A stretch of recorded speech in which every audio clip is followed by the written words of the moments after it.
Okay, so not as busy day today. After Magic, I'm going to have my flu shot. Flu shot? Yeah.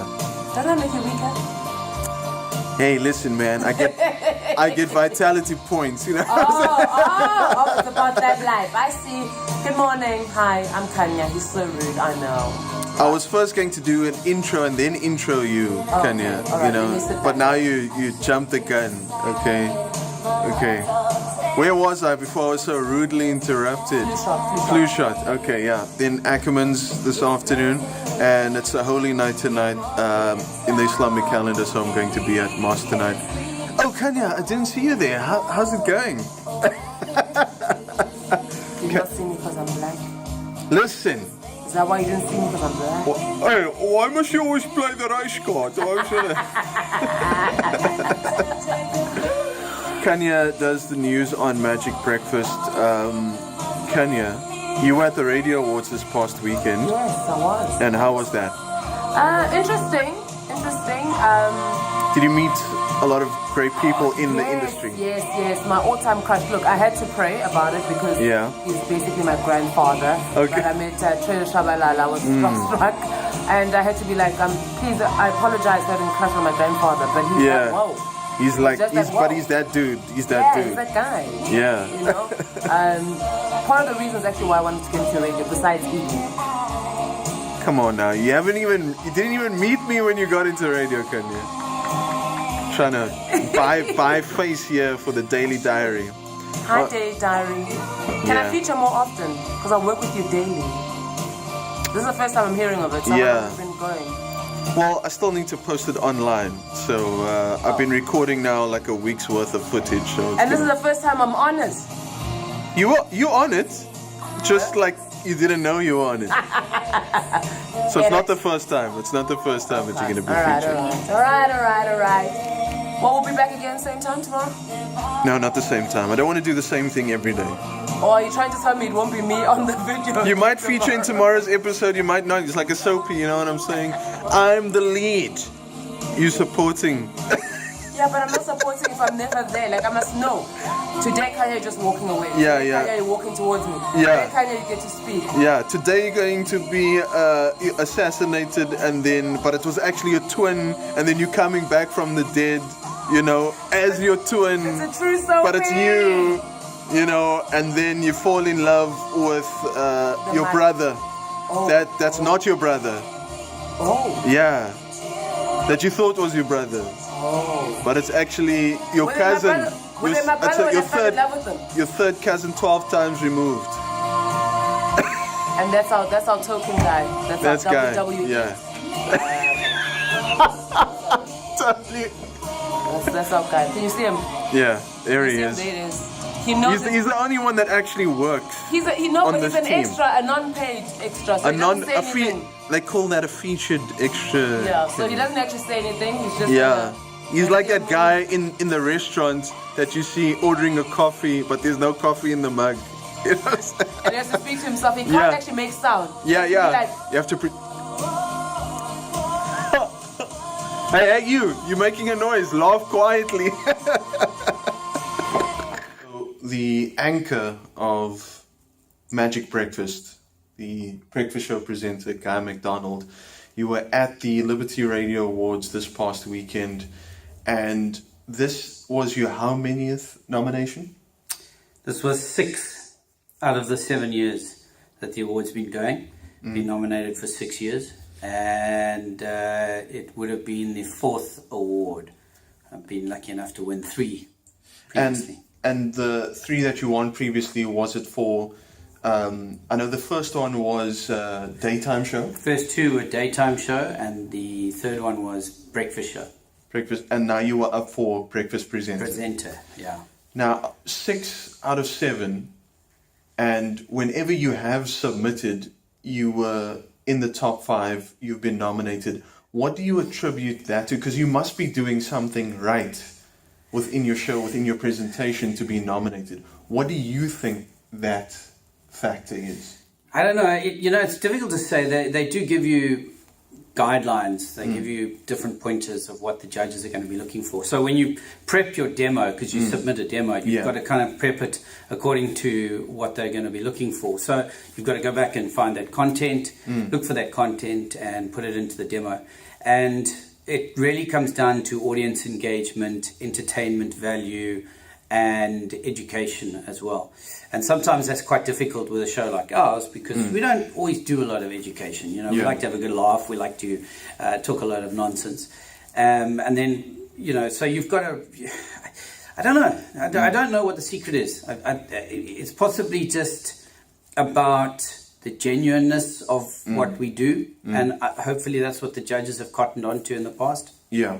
And I also think because you've been on not just one radio station, you've been on, you've been nominated working at 2 different radio stations now. So it's not just the platform, and yes, the common denominator between the 2 stations that they are music based. Yes. So do you find also that sometimes it's difficult going up against maybe talk radio presenters who have, you know, more scope for talking? They may be able to tackle more serious issues. Definitely. I actually complained about that to the awards guys at the beginning of this year. I said to them, why don't you break up music presenters from talk radio, because there's 2 completely different genres of radio? And they said no, because obviously there's only 2 talk stations in the country. So they didn't want to separate it. But in previous years, that's exactly it. We went up against John Burks, we went up against John Robbie, and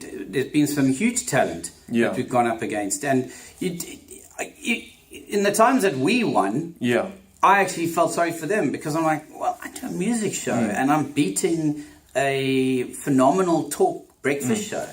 Well, then maybe on the other hand, you could say, because you are music based and sometimes you have the opportunity to do light and shade, whereas with talk, maybe they concentrate too much on the seriousness. Do you think maybe that could be a that contributing factor? You could be right. You could be that. Yeah. And there are going to be people watching this who are wanting to get into radio, who look at people like us who are on air. They're always the same questions keep coming up. How do we get into it? Or what do we need to do?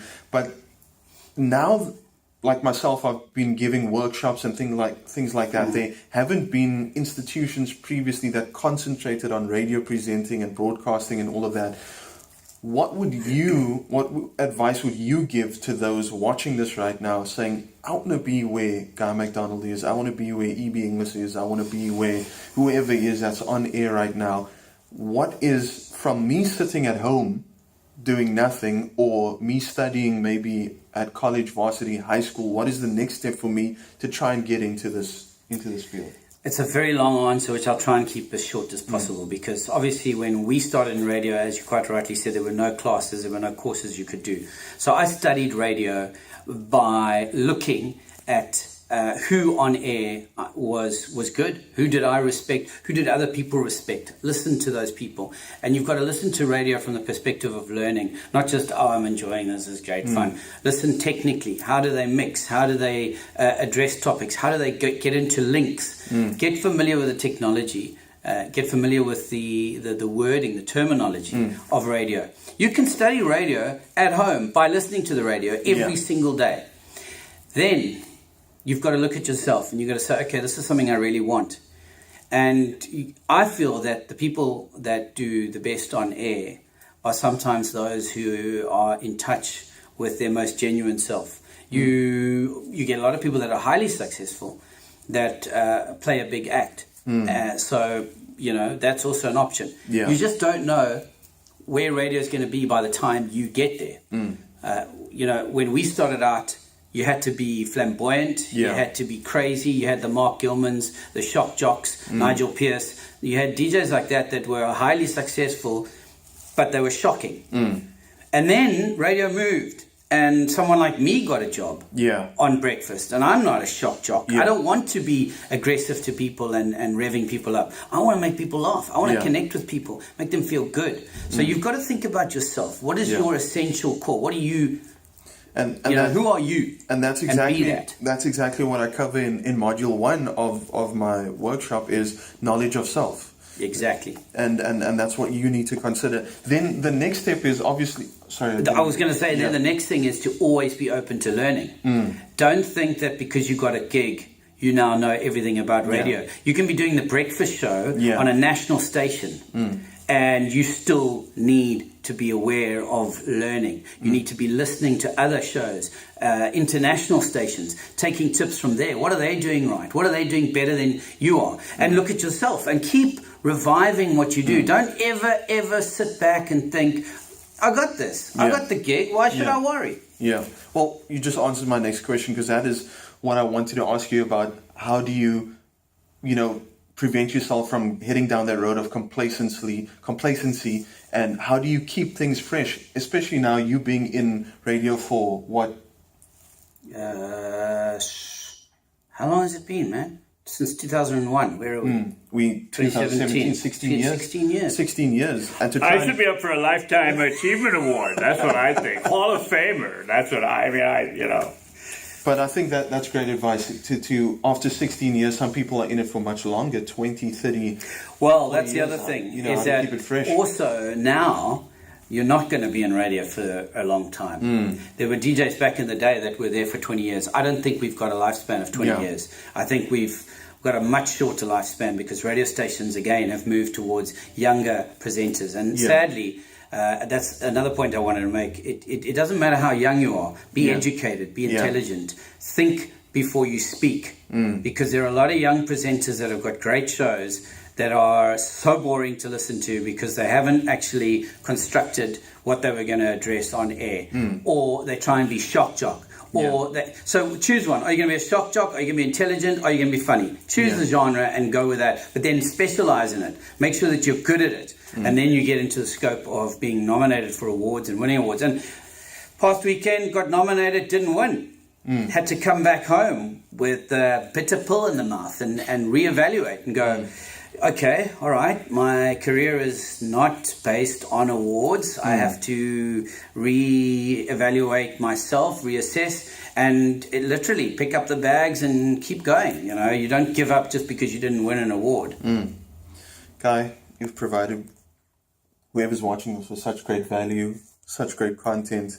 And just remember, in the eyes and ears of your team that work with you, myself included, that you're number one task, man. Thanks, dude. I really appreciate that. And you know what? It's a tribute to you as well, because people like you help people like me sound better. And then we get opportunity. So that's the other thing about radio. It's team. If you're going to be working, and generally nowadays in radio, you're going to be working with someone else. You're not going to just be on your own. Make sure that you invest in your team. And if you've got good people like I've got Evie that can really uplift you with their own sense of radio wisdom, you're onto a good thing. And I appreciate you, man. I really do. Thank you, man. Thanks for this opportunity.